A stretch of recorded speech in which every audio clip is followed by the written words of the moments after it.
Olá a todos e bem-vindos.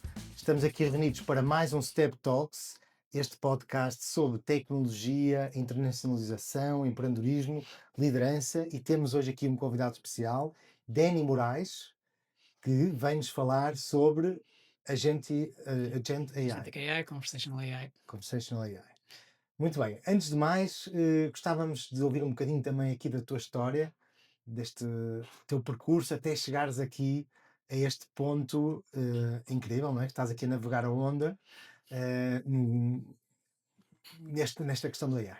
Portanto, podemos então, podes assim explicar um bocadinho. Tu tens o teu nome já Uhum. denota a tua dupla nacionalidade, não é? Sim, verdade.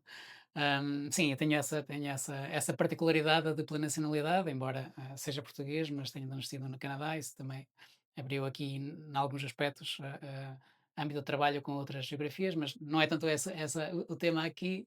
A minha base tecnológica da área de informática, tenho a formação em engenharia informática. Estou ligado a esta área específica de automação, desde há 8 anos atrás, quando eu comecei a trabalhar com tecnologias de Robotic Process Automation, numa altura em que estava a surgir muito no contexto empresarial, ou quando se começou a democratizar um pouco aquilo que eram tecnologias de automação para pequenas e médias empresas, uma realidade que já existia para grandes empresas ou grandes grupos financeiros, mas que ainda não era algo assim tão acessível para empresas de média dimensão ou pequena dimensão. Há uns anos atrás, ou há uns 8 anos atrás, 9 anos, começou a surgir um pouco mais essa possibilidade, e isso fez explodir, vá lá, um pouco as oportunidades de automação de processos, e as plataformas começaram a surgir no mercado também. E eu comecei esta área um pouco por aí, a trabalhar com uma plataforma em particular, numa empresa, numa consultora que prestava serviços nesta área. E esses foram os últimos anos, até me juntar mais tarde à Druid, a empresa da qual faço hoje parte, desde há 2 anos atrás, embora seja uma plataforma que eu já conhecia há mais tempo, mas na qual estou agora profissionalmente ligado, e que me permite trabalhar com parceiros em diferentes geografias. A minha responsabilidade, eu sou um dos diretores da equipa de parceiros que trabalha com parceiros implementadores, que podem ser consultoras, podem ser software houses, que existem tanto em Portugal, em Espanha, América Latina, América do Norte. Isso são alguns dos parceiros com que eu trabalho, embora tenhamos essa representatividade um pouco mais alargada, mas se calhar posso desenvolver mais. Excelente, muito interessante. Também só aqui notar o teu percurso, tu também estiveste a estudar na Universidade de Salamanca, não é? Estiveste lá 2 anos. Sim, fiz uma complementaridade de estudos lá, sim. Uhum. E nos teus projetos também acabaste por viver algum tempo em São Paulo, não é? Sim, houve uma empresa na qual trabalhei que teve essa parte de internacionalização, e que estava a criar uma unidade no Brasil, de trabalho que já existia aqui, e eu estive envolvido nessa fase de crescimento da empresa para o mercado brasileiro, onde eu estive cerca de 6 meses, 9 meses, a trabalhar também com esse mercado. Também ligado à parte tecnológica, de alguma forma, diferente daquilo que faço hoje, mas sim, teve essa, essa parte do meu percurso profissional. De que modo é que o RPA, é que tu vês esta evolução do RPA com esta, e como é que surgiu esta oportunidade e o que é que nos traz a inteligência artificial conversacional, não é? Portanto, e esta chegada dos agentes autónomos Uhum. de AI, que é algo que gostávamos que tu explicasse aqui para os líderes que nos estão a ouvir, conseguirem, alguns são de áreas tecnológicas, outros tiram proveito da tecnologia mais como uma ferramenta. Portanto, para esses, de que forma é que consegues explicar aqui a diferença do RPA, o que é o RPA e o Uhum. que é isto do agente autónomo da AI? Ok. Eu diria que, para tentar explicá-lo de uma forma mais ou menos simples, né, o RPA, a partir do momento que se democratizou, tornou-se algo muito, muito eficaz no ponto de vista da execução de processos, algo que esteja definido. A forma como plataformas, ou onde começou a existir a necessidade de plataformas como a Druid, e quando eu comecei a sentir a necessidade, na realidade, de procurar soluções desta natureza, porque eu antes de conhecer a Druid, este conceito de automação conversacional já começava a surgir como uma necessidade, né? E porquê? Porque aquilo que está muito na nossa natureza é a facilidade de diálogo. Nós gostamos de falar, nós gostamos de conversar, gostamos de fazer perguntas, gostamos de ter respostas, mas de uma forma não estruturada, de uma forma conversacional, como estamos a fazer aqui. E esse é um bocadinho o que está na base do nascimento da Druid, na realidade, Uhum, porque vem de uma equipa de engenheiros que já trabalhava naquilo que era o desenvolvimento de soluções de ERPs, portanto conhecia muito bem o que era desenvolvimento de software, mas conhecia também muito uma necessidade que era de nós criarmos aqui uma camada que nos permita conversar com os sistemas, podemos dizer mesmo assim. E eu, quando estava um bocadinho do outro lado, ainda antes de conhecer esta plataforma, começamos a perceber de uma maturidade do RPA, mas também de vermos empresas a chegarem a um nível em que esta necessidade tornava-se clara, até do ponto de vista de conseguir mais eficácia na utilização da automação e da evolução da automação. Ou seja, a capacidade de nós não termos simplesmente algo que executa algo para o qual desenhamos, mas uhum. com o qual possamos interagir de forma conversacional para que ele nos devolva algo que nós procuramos. Se calhar, se quisermos, é como chegarmos àquela empresa onde há aquela pessoa que sabe tudo dentro da empresa. Se calhar não faz nada, mas é aquela pessoa que sabe ligar as pontas todas, não é? Nós chegamos àquela pessoa e perguntamos qualquer coisa sobre a empresa, sobre políticas da empresa. Ele sabe onde é que tem que ir buscar informação. Perguntamos alguma coisa, então se quisermos num contexto diferente, onde é que estão determinados equipamentos, onde é que estão guardados, etc. Há sempre aquela pessoa que parece que domina os conceitos todos dentro de uma empresa. Sim. Um agente virtual pode ser um pouco isto, não é? É aquele com o qual nós interagimos, independentemente da pergunta que fazemos, ele consegue ir buscar as respostas de algum lado. Se é em documentos, se é em sistemas, se é em bases de dados, não interessa. É a responsabilidade do agente virtual ir buscar essa informação. Portanto, o que comecei a perceber aqui há uns 3, 4 anos atrás, talvez, foi as pessoas querem ter uma forma de interagir diferente. Já não é simplesmente chegar num ambiente e clicar em 10 janelas para conseguir emitir uma fatura ou uma ordem de compra. Querem ter algo que seja mais rápido, mais fácil. Se calhar até querem simplesmente enviar um e-mail, dizer, olha, emite uma fatura para o cliente X. Uhum. Ou então dá-me um relatório sobre quais são os clientes que têm pagamentos em dívida. Enfim, nós podemos fazer isso e podemos extrair isso de várias ferramentas, mas temos que seguir aquele método muito típico de vários cliques, se quisermos, entre as diferentes plataformas Sim. até. Portanto, o agente virtual traz um bocadinho essa camada da facilidade de interação. Eu não preciso de ir à procura de informação a sistemas diferentes, eu vou fazer essa pergunta a uma entidade. E essa entidade, sim, vai ter a responsabilidade de integrar com os diferentes sistemas e trazer uma resposta que eu quero. Vamos imaginar este cenário até de um ponto de vista de quem está a trabalhar numa área administrativa, ou alguém que tem responsabilidades de gestão. E diz: Olha, eu quero saber quais foram as vendas do último mês do Pedro. Diz-me aí rapidamente qual foi o resultado. E o resultado diz esse. E o agente virtual começa a ter aqui alguma capacidade e diz: Olha, queres que faça uma comparação em relação ao mês anterior? Olha, boa ideia, dá-me aí uma comparação em relação ao mês anterior. Ou Ah, quantas leads caíram esta semana, não ou é? Qual é quantas o que esta valor semana? de leads Uhum. comparativos? Portanto, este género de E questões. tudo isto neste formato de conversação, sem termos que estar aqui a ir à procura de informação a diferentes sistemas. Isto facilita a vida de quem está a trabalhar, que é esse o objetivo dos agentes, né? Trazer alavancar essa capacidade. Não é necessariamente substituir, mas alavancar e tornar mais rápido e mais ágil. Porque a informação existe, e estas ferramentas estão-nos a permitir tirar proveito mais eficaz dessa informação. Nós vemos algumas empresas experimentar, portanto, com os agentes, hum, este tipo de funcionalidades, mas isto é escalável, portanto, isto é escalável em termos de corporativos, portanto, de que forma é que isso é escalável? A pergunta é interessante, não é? E nós vemos muita informação e muitas publicações até sobre questões relacionadas com a escalabilidade das plataformas ou das ferramentas ou das soluções. E ainda não há muito tempo que houve um estudo, eu creio que até foi da Gartner, que surgiu em que referia que projetos da AI não saem do piloto ou ficam por ali, não é? Ou provas de conceito, Sim. qualquer coisa corre mal. E isso significa que há aqui qualquer coisa que nos está a impedir que as soluções sejam escaláveis. Então vamos tentar ir à origem. O que é que está a impedir que isso aconteça? E aí eu diria que não é tanto tecnológico, é mais estratégico. Ok? Primeiro, porque é que as empresas decidem implementar uma solução? Havia ali realmente um objetivo? O que é que queremos melhorar? Queremos melhorar a interação com os clientes? Queremos melhorar a capacidade de trabalhar com a informação que temos?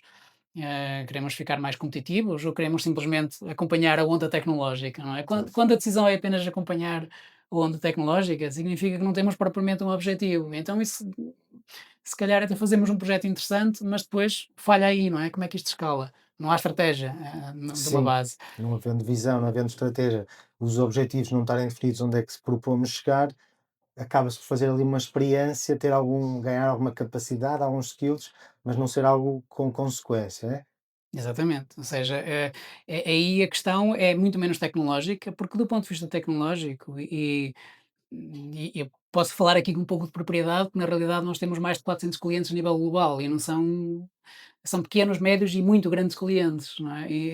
E também tivemos situações em que as coisas não correram bem numa fase inicial, porque falhou se calhar essa estratégia, esse governance, Ok. essa capacidade de perceber, mas onde é que nós queremos chegar, porque a implementação de ferramentas desta natureza, ou soluções de AI, são uma jornada, elas não começam e terminam na primeira iniciativa que se desenvolve. Portanto, há todo um trabalho que tem que ser feito que envolve toda a organização, envolve as pessoas, porque pode implicar formas diferentes de trabalhar com os processos e com os sistemas internos. Portanto, isso significa muito, muito trabalho estrutural dentro da organização. E se esse trabalho não é feito e se as pessoas não entenderem que realmente a organização está a implementar uma tecnologia porque é importante do ponto de vista competitivo, porque é importante do ponto de vista da melhoria do trabalho das pessoas, porque é importante na melhoria da interação com clientes, fornecedores. Se essa base não existe, obviamente a Sim, probabilidade de escala. muito interessante. Tu falaste de um caso em que tem num projeto de RPA que chegaram lá ao cliente e o que eles pediam e o serviço que estavam a querer contratar, vocês disseram que não fazia sentido. Ok. Sim, porque isto leva-nos à questão de automatizar uma ineficiência, não é? Portanto, se um processo não é eficiente, se nós vamos automatizá-lo, não estamos a melhorar nada, não é? Se calhar estamos a esconder algo, mas não estamos necessariamente a melhorar. Portanto, mais tarde ou mais cedo algo vai correr mal. E se alguém quiser olhar para aquele processo no futuro, se calhar perdeu-se um conjunto de informações ao longo do tempo, que vão tornar ainda mais complexa a alteração ou a otimização daquele processo. Portanto, sim, isso foi uma situação concreta em que houve esse grau de risco de olhar para um processo e dizer, e ser transparente, não é? Porque acho que isso é fundamental, não olhar apenas para projetos que surgem com a ambição de vamos fazer mais um. Não, se não fizermos bem, não vamos fazer mais. Portanto, esse também é um tema que mexe com o fator escalabilidade. Se não fizermos bem a primeira, se não fizermos bem o primeiro, não vai ser escalável. Se nós formos transparentes e se tivermos aqui, se calhar, até um pouco de componente pedagógica, talvez, conseguimos que as pessoas entendam, ganhem confiança e percebam que primeiro temos que preparar bem os processos, temos que entender bem o que é que se pretende, no que é que se vai mexer, para depois termos sucesso naquilo que vai ser a automação. Seja a automação de processos, seja depois esta parte mais de automação conversacional, porque não deixa de ser uma automação. Muito curioso. Como eu partilhei contigo, nós tivemos os fundadores da Strong Step, tivemos nos Estados Unidos a ter formação, no Carnegie Mellon University, uma universidade americana, e no Software Engineering Institute. E na altura contactamos com o Watts Humphrey, que foi um dos fundadores e que acabou por lançar um modelo de CMMI, Capability Maturity Model Integration, que é um modelo de boas práticas de engenharia de software. E realmente ele também nos dizia, um dos pontos fundamentais que ele dizia, que é a qualidade do que se produz, seja serviço ou produtos, tal como tu disseste, vai depender da qualidade dos processos. Portanto, se nós tivermos um processo que não faz sentido e ineficiente, só vamos estar a amplificar ruído, não é? Só vamos estar a produzir lixo, entre aspas, não é? Exatamente, não é? Garbage in, garbage out. Garbage in, garbage out, um clássico. Muito bem. O que é que, em termos de agente, aquelas nomenclaturas que estávamos ainda aqui a lançar para ti são tão familiares, que é isto do AI conversacional comparado com um agente AI, como é que tu definirias estes termos aqui para os Ok. comuns mortais?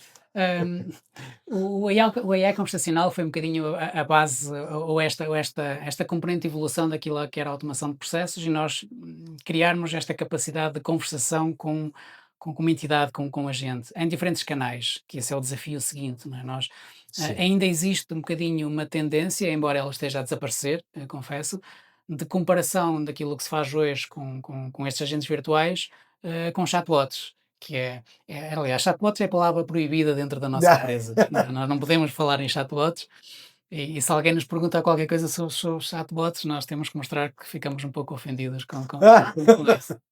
Isto é muito. Mas não deixou de ser interessante, os chatbots foram úteis quando surgiram, não é? Tinham a sua função, ok, obviamente limitadas, porque tinham que ser muito. As conversações eram muito restritas, nós fazíamos a pergunta certa, tínhamos a resposta, se não fazíamos, já saímos fora daquilo que era a rede, vá lá, a árvore criada de conversação, e deixava de haver capacidade, porque os chatbots não tinham capacidade de aprendizagem, não tinham capacidade de contextualização das conversas. Portanto, não conseguiam, obviamente, manter um diálogo. Não deixaram de ser interessantes porque criaram, de alguma forma, uma forma de comunicação que hoje exploramos de maneira bastante diferente, não é? Com o surgimento ou com a democratização novamente de, dos modelos de conversação, como o caso do ChatGPT, não é? Que surgiram e tiveram acho que esse grande benefício para plataformas como a nossa, que foi realmente permitir que as pessoas se habituassem um pouco mais a utilizar estas ferramentas, não apenas no ambiente de chat, ou seja, o ambiente de chat é um, porque nós hoje vemos cada vez mais que as pessoas não querem ir a uma página de internet e estar a pesquisar coisas ou estar à procura de informação. Aliás, há um projeto que nós desenvolvemos muito interessante para, e aqui posso referir o nome do cliente, que foi a Auchan. A Auchan é uma. A Auchan não, não foi a Auchan, não em Portugal, mas neste caso o que eu queria referir era a Kimart. A Kimart, que é um gigante na Austrália, de retalho.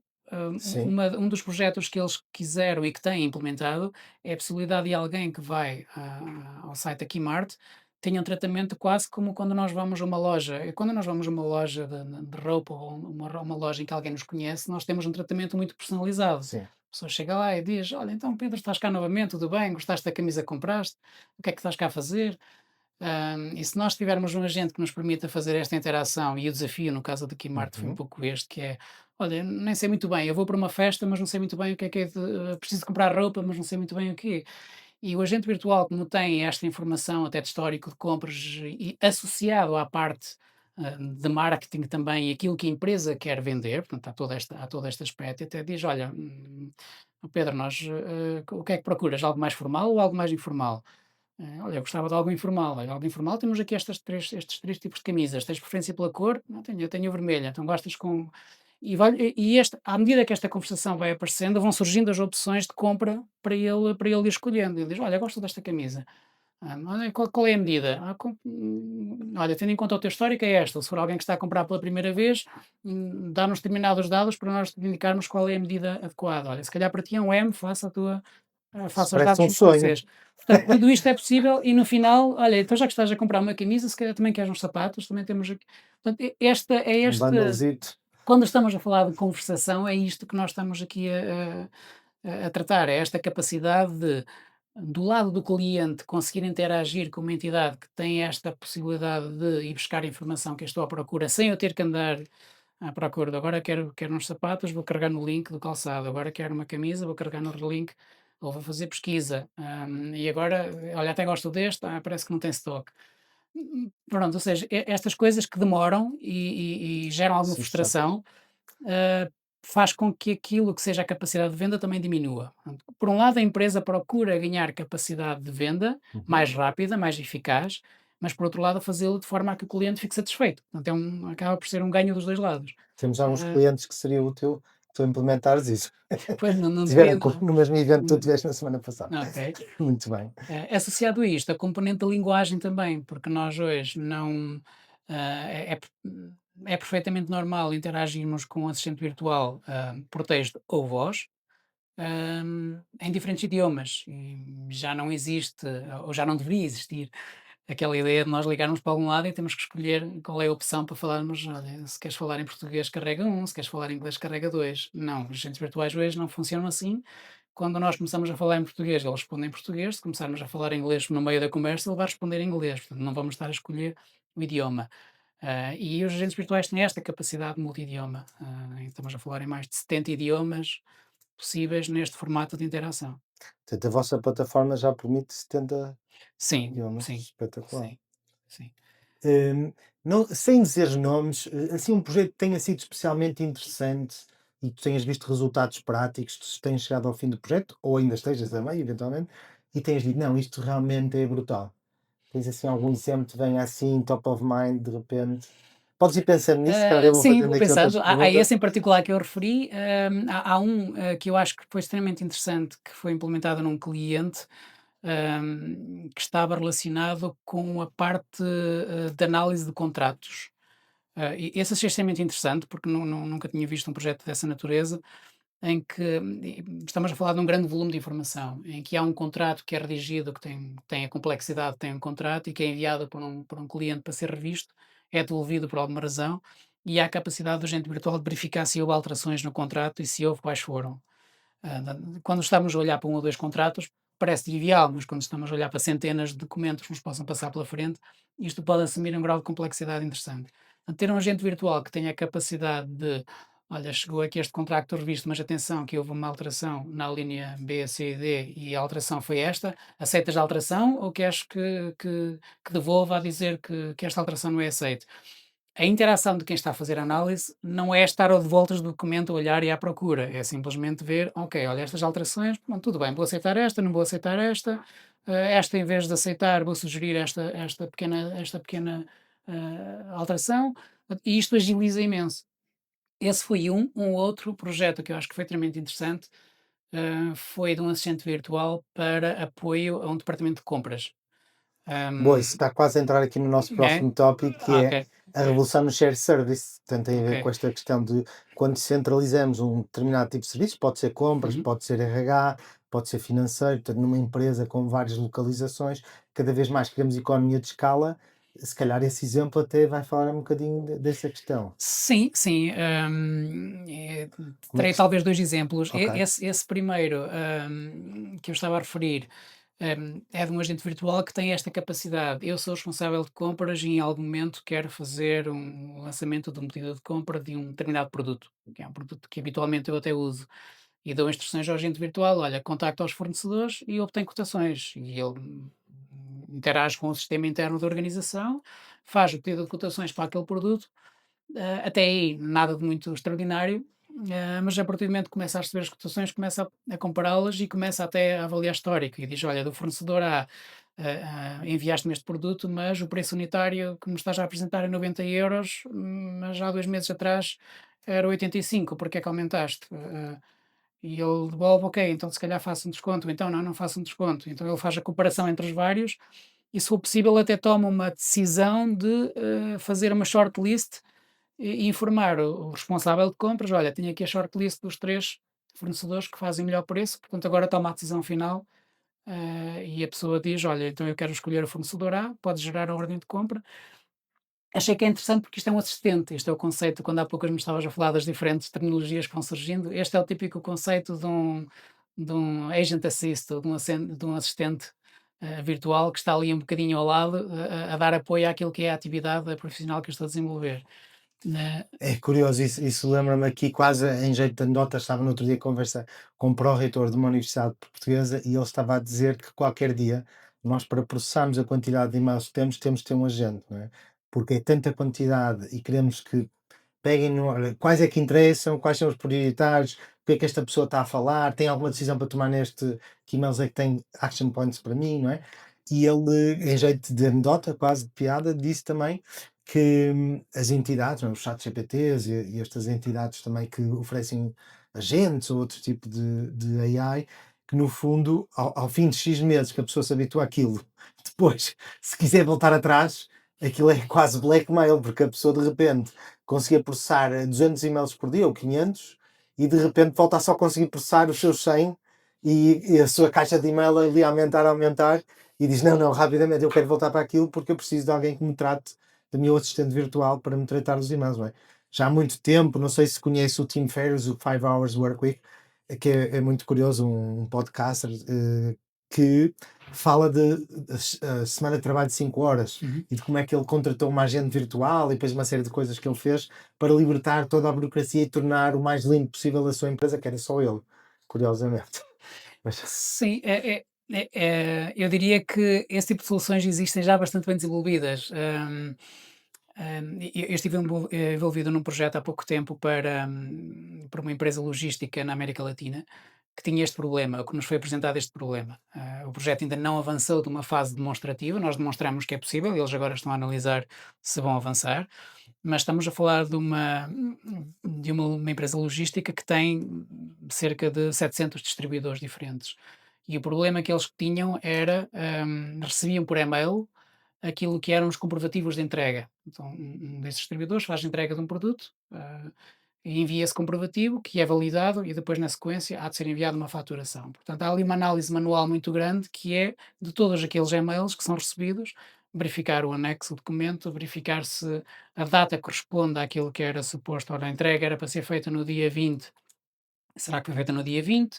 Era para ser entregue quatro produtos, está assinado em como foi entregue. Portanto, o que nós fizemos foi uma pequena demonstração em que era possível fazer isto. O agente virtual recebe o e-mail, analisa que tipo de e-mail é, porque obviamente pode não ser um e-mail relacionado com isso, pode ser outra coisa qualquer, identifica qual é o fornecedor, verifica dentro do seu sistema o que é que era suposto ele ter entregue, faz uma comparação, faz ali um match entre, olha, era suposto ter entregue dia 20, foi entregue dia 21, então se isso acontece, quer dizer que houve ali uma falha, e pode explotar ações, olha, atenção que houve aqui uma falha. Se era suposto entregar 4 produtos e aparece lá só como foram entregues 3, então é mais outra falha. O objetivo deles era ter esse agente virtual com capacidade de receber os e-mails, avaliar, pelo menos limpar numa primeira fase todos aqueles que cumpriam as regras, foi entregue, está dentro do prazo, quantidades corretas, ok, está validado, prossegue-se com a faturação, só isso já agilizava enorme o processo, mas identificar tudo aqueles que não cumprem, e se não cumprem, para onde é que tem que ir a correspondente à ação, para perceber, olha, mas o que é que se passou, porque é que só foram entregues 4, o que é que foi entregue fora da data, etc. Portanto, isso é algo que é feito via agente virtual, que está no e-mail, que depois internamente pode apoiar dentro da área da pessoa responsável logística um conjunto de ações que podem ser, que podem ter sequência em função daquilo que o agente virtual identificou do e-mail. E em diferentes idiomas, no caso, portanto, Sim, espanhol, inglês, etc., porque podem chegar em diferentes idiomas, mas quem está do lado da análise tem a informação traduzida toda num só idioma, independentemente da fonte. Isso permite que dentro da organização haja uma pessoa a tratar todo o resultado das informações num só idioma sem ter que dominar os outros todos. interessante. Isso que é uma tendência, não é? Sim. Tentar centralizar e utilizar economias como a portuguesa, que é competitiva, por exemplo, em shared service de IT, e outros, não é? Estavas a dar o exemplo da Adidas e de outras Uhum. empresas que estão cá com os seus shared service em Portugal. De que forma é que o AI, estes agentes então podem ajudar estas empresas nos seus shared service? Deste aqui um bom exemplo, não é? Em, automatizar tarefas manuais que vêm por e-mail, conseguir dar respostas, conseguir manter conversas e pedir informações e apoiar a decisão, fazer shortlist. Uhum. Portanto, muito interessante este exemplo que vocês deram. Em, e passando então aqui um bocadinho para o próximo tópico. Em, em termos de utilização, daquela questão de escalar o AI, como é que nós conseguimos manter o controle, mas sem travar a inovação? Isto é, pronto, há agora uma série de regulamentos, como o European Union Artificial Intelligence Act, existe certificação também, que é a ISO 42001, para certificar as empresas, por exemplo, os grandes grupos económicos cá em Portugal, e cada vez mais também o Estado vai começar a exigir certificação da ISO 42001 para ter certeza que os riscos que estão por trás daquele AI, a informação que está por trás daquele AI, os dados, tudo é tratado de acordo com a legislação europeia. Portanto, eh, agora, este equilíbrio, não é? Cada vez mais a União Europeia é criticada, embora seja um estandarte. Também vimos na conferência da semana passada sobre cibersegurança que cada vez mais, quando vamos para outras geografias, valorizam muito que a comunidade europeia já está muito dentro do compliance, já tem muito cuidado com os dados, com a forma de proteger os dados, com a encriptação, com o multifactor, com uma série de Uhum. cibercontroles, vamos chamar-lhe assim, para fazer face às ciberameaças. Eh, mas também sabemos, regulação a mais pode matar a inovação. Qual é a tua opinião sobre isto? Eu não vejo neste momento, honestamente, quando tudo começou, não é? Quando se começou a falar muito nisto, havia um pouco esse receio. Ok, será que isto nos vai colocar numa posição que prejudica mais do que ajuda? E a Druid tem, nesse aspecto, um papel, ou acaba por ter uma posição interessante, porque ela é exposta a todos os mercados.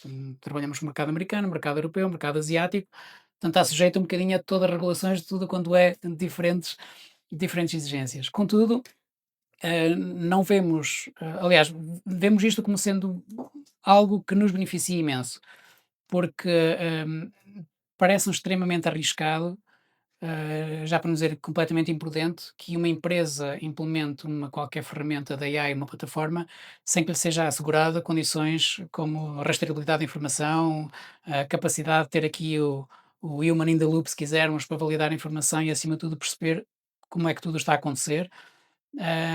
E também a capacidade de garantir que estes sistemas permitem que toda a informação que é trabalhada através destes agentes virtuais, tudo o que sejam dados pessoais, tudo o que sejam dados críticos, não saiam daquilo que é o ecossistema empresarial, daquilo que é a sua infraestrutura empresarial. Plataformas como a Druid podem trabalhar totalmente na cloud, é um facto, mas na realidade, no contexto empresarial, 90% dos nossos clientes não usam a solução 100% cloud, usam uma solução híbrida, ou usam uma solução totalmente on-premise, isso que também acontece.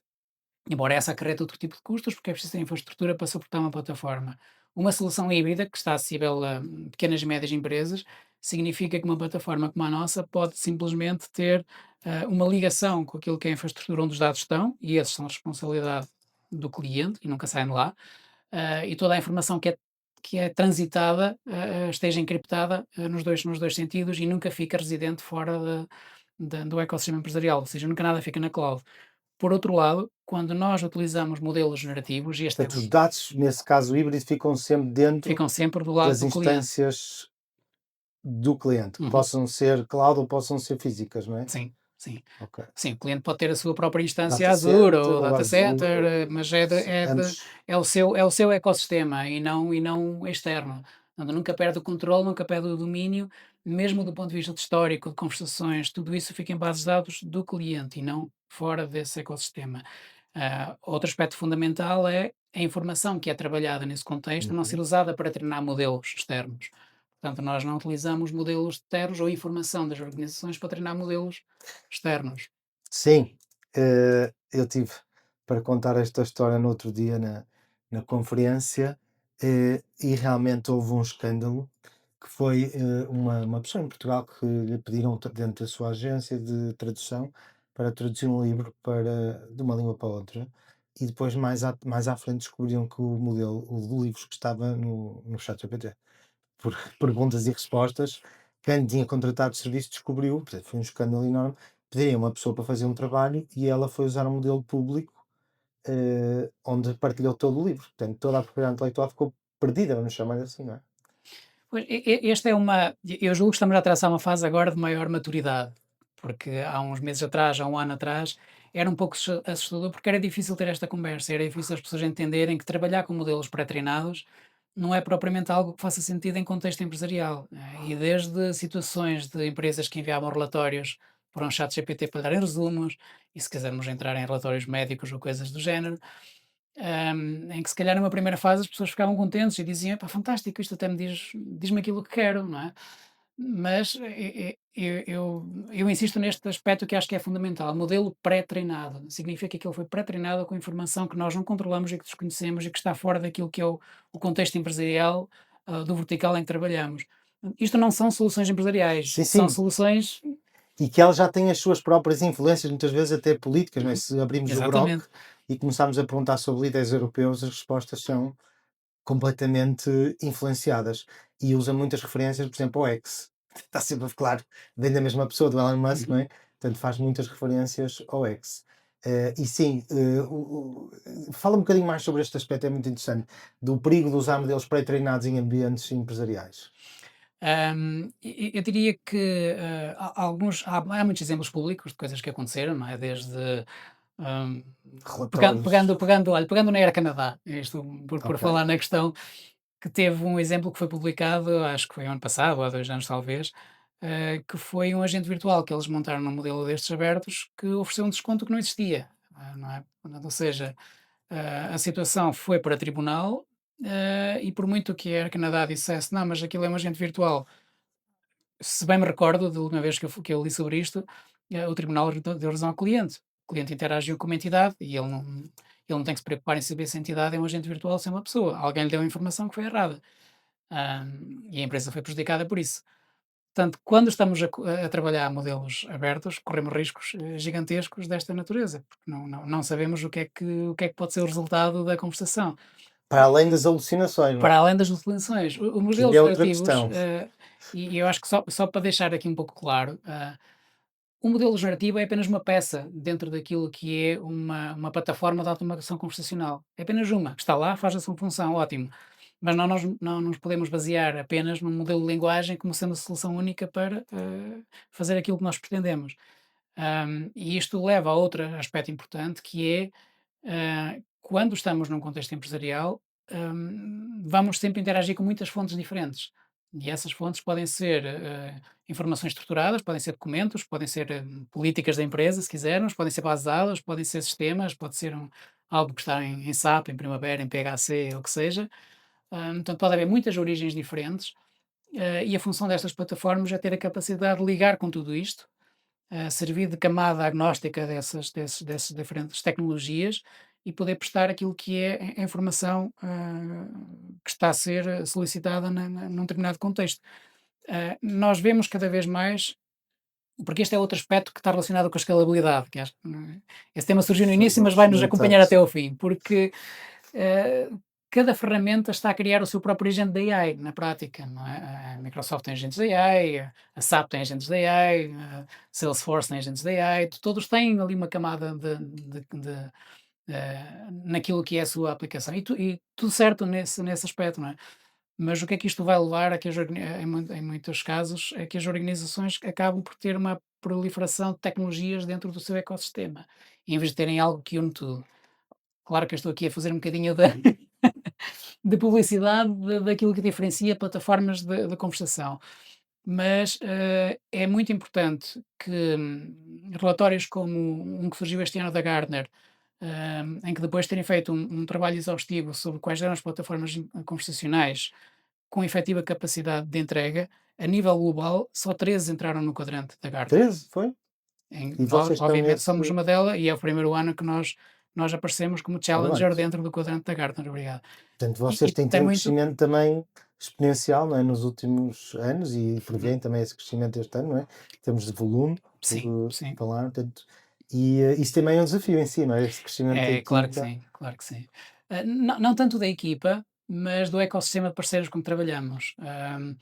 Boa parte daquilo que é a nossa prioridade é garantir que a plataforma responda àquilo que são as evoluções tecnológicas e que permita ter esta capacidade de, à medida que mais modelos e mais soluções vão aparecendo, elas possam ser usadas da forma mais eficaz dentro da plataforma e conseguirmos que os nossos parceiros que têm essa capacidade de trabalhar localmente e que têm a proximidade cultural, se quisermos, ou de prestação de serviços, que é muito por aí que também crescemos, é dar essa mais-valia às empresas que trabalham connosco, de poderem fazer depois toda essa entrega. Ou seja, nós não conseguimos crescer se não tivermos um ecossistema de parceiros que Sim. consiga acompanhar a evolução da tecnologia, que tenha a capacidade de interagir com os clientes finais.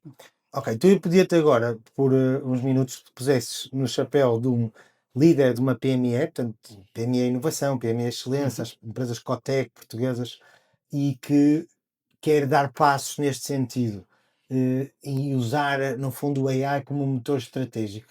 Que um ou dois conselhos tu davas aqui, top of mind, coisas que tu te lembres, que são realmente importantes para ter em conta? Já falaste um bocadinho da questão da Uhum. visão, dos objetivos, não é? De saber onde é que querem chegar, mas que outros recomendações tu darias para quem nos está a ouvir e a começar ou já começou a dar estes primeiros passos, nestes temas? O, o desafio das PMEs acho que é muito particular, porque as PMEs não têm propriamente tempo, nem têm, se calhar, capacidade financeira para investir em muita investigação e desenvolvimento. Precisam de algo rapidamente. Né? Grandes organizações, e nós vemos isso, empresas de grande dimensão, que se calhar têm departamentos próprios, que se dedicam à investigação, que são capazes de estar a trabalhar em algo que só vão usar daqui a 6 meses ou 8 meses, e têm equipas que se dedicam. As PMEs não têm tempo para isso, nem têm tempo, nem têm equipas, nem têm, se calhar, capital para investir nesse tipo de. Nem tem que ter, porque o foco dele é aquele, é o produto, é o que fazem, portanto, que tem que ter a capacidade, sim, de fazer as perguntas certas para perceber qual é a ferramenta adequada para resolver os problemas que eles têm. Portanto, eu diria que, numa primeira fase, é entender hum, qual é o caminho que querem seguir ou o que é que pretendem evoluir dentro da organização, o que é que tem que melhorar. porque as tecnologias poderão responder de forma mais eficaz ou menos eficaz em função disso. Quando entramos nestas ferramentas de automação ou de AI, há aqui um conjunto de perguntas que acho que são relativamente simples de fazer, não é? E que permitem logo distinguir aquilo que possam ser soluções de experimentação e aquilo que possam ser soluções realmente estruturantes e que façam sentido para a empresa. É fundamental, e como falamos na questão das certificações e de segurança de informação e do AI Act, é importante que as plataformas consigam mostrar que conseguem responder a esses requisitos. É importante que as plataformas consigam demonstrar que a organização como cliente não vai perder o controle da informação, nem vai, nem vai ver a sua informação sair daquilo que é o seu ecossistema. É importante que se pergunte se a tecnologia que vai adaptar consegue interagir com aquilo que são os seus sistemas internos e não apenas com parte deles, porque isso eventualmente vai impedir que as soluções escalem ou então que se tornem mais caras porque vai ter que multiplicar soluções dentro da organização. Hum, eu diria em última instância que as PMEs não têm que ser especialistas de AI, nem toda a gente tem que ser especialista de AI, mas tem que conseguir fazer esta meia dúzia de perguntas, que não são assim tantas, mas que ajuda a distinguir aquilo que são soluções de experimentação e daquilo que são soluções que lhes garantem segurança, que lhes garantem auditoria, que lhes garantem rastreabilidade e que lhes permita realmente trabalhar a informação com segurança. Não é? Muito bem. Ok. Eh, Estou a ver que nós teríamos aqui matéria para fazermos aqui mais podcasts sobre estes temas aqui à volta de algo tão pertinente e tão atual, como é a questão do AI, e é mesmo muito interessante a vossa plataforma. Obrigado por Obrigado, partilharem. eu. Tem clientes também muito interessantes e um bocado por todo lado, e escritórios já em várias localizações do mundo, não é? Estados Unidos, Sim, em Frankfurt, em Frankfurt, Reino Unido, Bucareste, não é? em Bucareste, que foi onde a empresa nasceu, sim. Muito bem. E só vou tentar fazer aqui um resumo de alguns dos pontos que eu achei que são importantes aqui também para quem nos está a ouvir, e depois pedir-te para complementares, ou se quiseres complementar no fim, estás à vontade. Eh, Portanto, falaste um bocadinho também da importância da vossa plataforma ser agnóstica.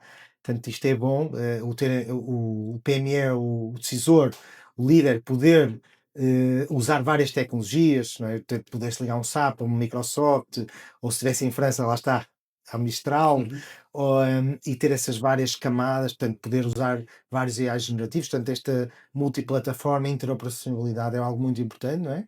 Portanto, a questão das línguas, portanto, já estes agentes falam muitas línguas, ou praticamente as mais utilizadas, não é? A questão do compliance, portanto, usar boas práticas internacionais, como vocês já estão certificados ISO 27001, ISO uhum. 9001, portanto, isto dá garantias aos clientes que os dados estão seguros, que vocês respeitam, têm políticas e processos e maturidade. Portanto, isto também é importante quando se escolhe um fornecedor AI, um fornecedor cloud, ou até o conjunto, ter em conta, ter em conta estas questões. Portanto, vocês também falaste um bocadinho aqui da questão da importância das pessoas gostarem de conversar. Portanto, muitas das pessoas às vezes também ficam furiosas quando ligam e os agentes não são assim tão inteligentes por vezes, Verdade. ou não eram. Agora está a mudar muito, quase que se torna difícil discernir uma pessoa de um agente AI, não é? Portanto, eles até Sim. têm que avisar, não é? Que é um agente, mas por vezes até a pessoa fica na dúvida. E essa questão, como também deste o exemplo, ok, preciso tirar um dia de férias, contaste-nos também podes falar com em vez se der esta pergunta a qualquer hora do dia ou de fim de semana, ou pergunta ao agente, ok, quero tirar um dia, olha, tens cinco, mas tens que ver quem é que vai ser substituir, se é o Pedro, se é a Ana, se é o Luís, ok, portanto, esta interação, esta conversacionalidade, no fundo tem a ver com isto, não é? Com podermos ter usar o canal que queremos, seja um Gmail, um Teams, um WhatsApp, um Slack, um e-mail, canais de voz, etc. Mas ele vai-se lembrando do contexto, vai-se lembrando da informação e não se cansa, não é? De repetir sempre a mesma coisa, a mesma pergunta, não é? Ah, perdi outra vez o cartão, o que é que eu faço? Não consigo recuperar a minha password, como é que eu faço? Portanto, este género de automações ou de plataformas podem ajudar em alguns destes desafios, nomeadamente os shared services, e tu Uhum. chegaste aqui também a dar exemplos, mas tudo que é RHs, financeiros, questões legais, questões de políticas, etc. Tanto que as pessoas não querem procurar, querem que alguém os procure e lhes dê resposta, não querem perder tempo e andar a carregar montes de cliques à procura dentro de uma plataforma ou exatamente. várias plataformas. Numa empresa, conforme a dimensão, parece que vai aumentando o número de plataformas. Em, não ter de escolher o idioma. Portanto, hoje falamos na língua que nos apetece, que nós estamos mais confortáveis e temos, no fundo, a informação da empresa que depois o agente vai buscar a que é mais adequada para dar esta resposta, seja lançar um pedido de compra, seja saber que, no caso que deste o exemplo das compras, se aqueles fornecedores mantiveram o preço, aumentaram o preço, se mudou a quantidade, etc., para fazer as tais, se fosse o exemplo, de Uhum, queremos uma shortlist, ou de percebemos se uma determinada empresa está, no fundo, qual é que seria o recomendado e poupar ali muito tempo de manualidade a ler e-mails e a ver anexos e ok, a verificar e a pedir novas informações, portanto, aquela burocracia, no fundo, tentar tirar um bocado dessa burocracia. Falámos também aqui, pronto, mais uma vez da rastreabilidade, do human in the loop, não é? Que são questões que a comunidade europeia se preocupa, uhum, de poder haver uma certa. Podemos ir averiguar porque é que houve aquela decisão, se houve uma discriminação, se não houve discriminação, exatamente. se houve alucinação, se não houve alucinação, se realmente foi justa uma determinada decisão, mas também ver a rastreabilidade. Quando alguém corre mal, de onde é que veio esta informação? Eram dados errados ou foi um modelo que fez aqui alguma inferência que não é útil nesta situação? Portanto, também falaste da questão de cada vez mais as soluções serem híbridas, portanto, permitirem, mesmo as PMEs não têm que ter um data center Uhum, pesadíssimo, caríssimo, para terem sua solução, mas podem já beneficiar de plataformas que lhes ajudam a dar um salto hum, apoiado, não é? Que depois é preciso pessoas como tu para traduzir isto para esses líderes conseguirem saber sequer o que é que podem fazer com aquela plataforma. Mas também deves muitas vezes ter que lhes fazer perguntas sobre o que é que eles querem resolver, sim, não é? Que isso sim, sem será dúvida. um dos primeiros desafios. É o primeiro desafio, é mesmo esse, é esquecermos um bocadinho a tecnologia e termos uma conversa franca sobre o que é que se pretende, qual é o negócio, quais são os desafios, quais são os problemas, quais são os constrangimentos que existem e a partir daí sim, evoluir a conversa para a parte tecnológica, para Sim, resolver. exatamente. E já vimos que aqueles modelos pré-treinados que não fazem sentido para o ambiente empresarial, não é? Portanto, a pessoa vai lá pôr, faz-me um resumo médico desta pessoa com uma doença degenerativa. Portanto, estamos a pôr, muitas das vezes, dados, ou mesmo que às vezes não se põem os dados todos, o sistema junta as partes e pode ter informação que é completamente confidencial, restrita e por vezes até secreta, se estivermos a falar de outros meios, como os militares, Uhum. etc. E então este modelo generativo passa a ser mais uma peça, não é? Mais uma ferramenta, uma tecnologia, em vez de ser a solução, portanto, ele é uma É parte, uma parte. pequena parte da Uhum, solução, é uma das ferramentas do AI, que até pode ter vários modelos generativos a funcionar. uhum, E deste aqui também exemplos dos agentes, de Salesforce, da Microsoft, cada um tem o seu, mas no fundo pode não haver é um que una tudo, e aqui empresas como vocês, que estão no fundo nas 13 ali do Gartner, que estão a distinguir-se como plataformas que estão a responder e que estão lá realmente bem posicionadas para o fazer, e os vossos clientes internacionais e que mostram já, no fundo, que o são mercado testemunha está com disso. esta abertura. Só uma nota final, então, do meu lado, antes de passar então a palavra para ti, que no fundo estas plataformas, portanto, é muito importante estarem certificadas, as empresas que vos contratam, elas próprias podem estar certificadas na segurança de Uhum, informação, robustecerem a sua forma de gerir a informação, etc. Mas depois, ao dependerem de uma plataforma externa, também é importante que ela esteja a dar garantias, não é? Porque senão é o elo mais fraco. E estão elas a proteger tudo muito bem a sua informação e os seus dados, e depois há um leak da plataforma. Portanto, vocês já fizeram esse trabalho de casa, não é? E, e também falámos aqui da importância de não perder o controle, não é? Quando alguém põe lá os dados do coração da empresa, vamos chamar assim, uhum, não quer que saia desse ecossistema essa informação e quer é resolver no fundo os seus problemas, não quer estar ali preocupado com que tecnologias é que são ou não são, mas exatamente. quer ver como é que este especialista da AI, como é que esta plataforma vai garantir a segurança, a auditoria, a rastreabilidade e poder dormir descansado ou não. Portanto, passo a bola Não, para está ti, perfeito, agradeço perfeito. mais uma vez, tanto teres vindo falar de um tema tão interessante e tão atual.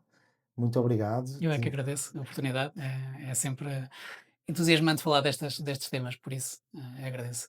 Muito bem. Muito obrigado a todos. Então encerramos assim este podcast foi super interessante. Isto ainda por cima tem uma série de actionable items para quem está lá em casa a pensar, ok, o que é que eu pretendo com o meu AI? Que próximos passos? Onde é que eu quero chegar com isto? E se calhar até posso falar com o Danny e ele pode me dar aqui algumas dicas, até me explicar-me a plataforma dele e Claro ver o que que é sim. que nós podemos fazer para ir mais longe no nosso negócio.